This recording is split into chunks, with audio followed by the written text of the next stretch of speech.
let's go over how we're going to build this. This 11.5 by 34 inch piece of 3/4 inch plywood will be fastened to the frame of the house. It's what's going to support the brackets for the dip bar.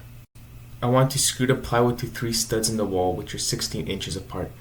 Having my piece 34 inches gives me an extra inch of wiggle room on each side. For aesthetics, I wanted to bevel the edges of the plywood at a 45-degree angle. This way it flows with the wall much better. Then I simply equally spaced screw holes for each stud. The screws are staggered to avoid splitting the stud. After cutting and drilling, the piece of plywood looked really good.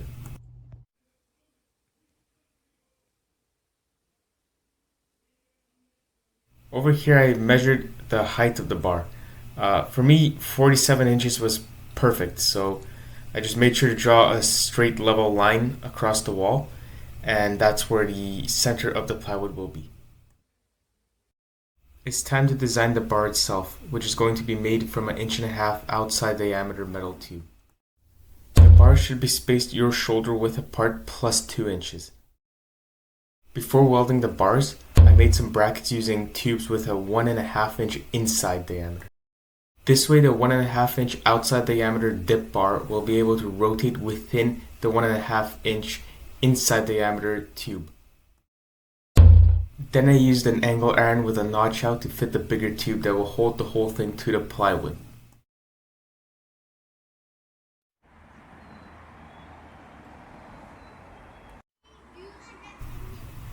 Here's how it works.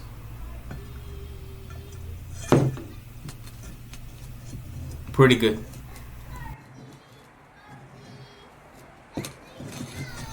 Remember, before welding, those brackets must be slid over the bar. Over here I made a jig from plywood and 1x1s to hold the bars together and to hold them at 90-degree angles to each other, so I can just tack weld it and then finish it off. I used sandpaper dust and water to loosen up these brackets so I can spin more freely.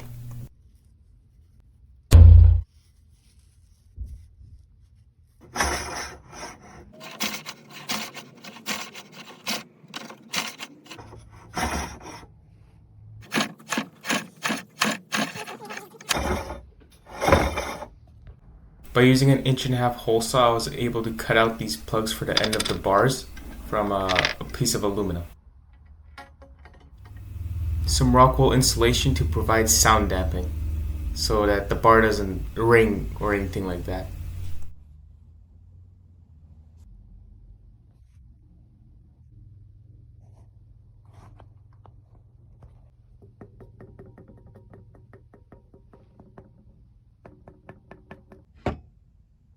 A little bit of hammering and some angle grinder work, and these caps are looking very good. By centering the bar and the bracket assembly on the plywood, I marked the holes for the T-nuts through the small pre-drilled holes in the brackets. T-nuts will stay flush with the plywood after they're hammered in.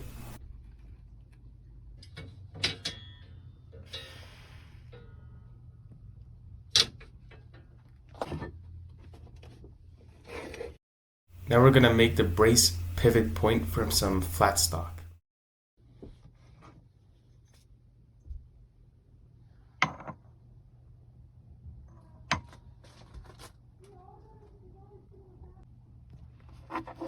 This mortise and 1/2 inch tenon joint located on the center of the bar added strength and simplified the welding process.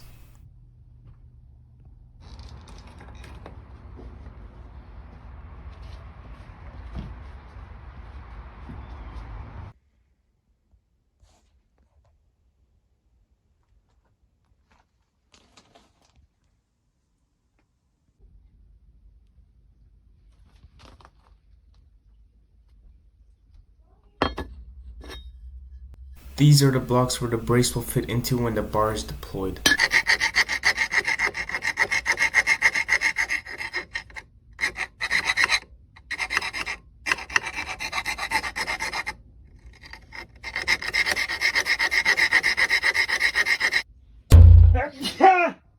The bracket supports are now finished and polished.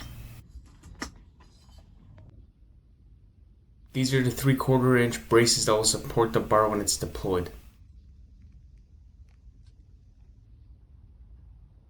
You may be wondering how I figured out the length for each of these braces, and here's how. If this is 17 inches and 1/4, then so is this. And as long as we keep those two values the same, this will be a 45-degree angle. Now we're going to solve for the brace length.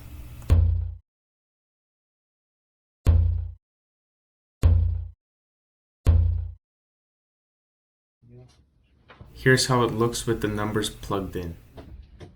I also cut out a piece of plywood for the brace support blocks following the same principles as before. 34 inches long, with the same height as the blocks, also with a 45-degree bevel. Time to get it ready for paint.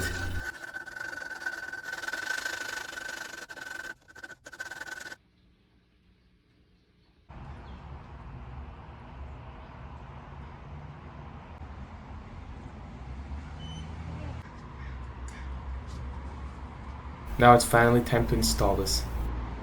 But not before fixing this gaping hole in the wall. So I'm just going to do some patchwork and it should look really nice after. Going to use a screw as a handle to hold the plywood support in place. Then I'm going to fasten it with 2 screws. And also get a equal sized piece of drywall, and that's going to cover the hole.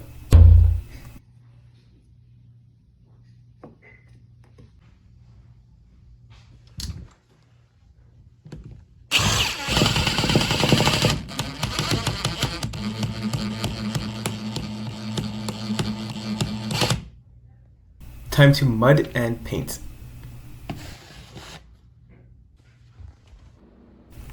Here's all the parts ready to be installed. And installed they're gonna be.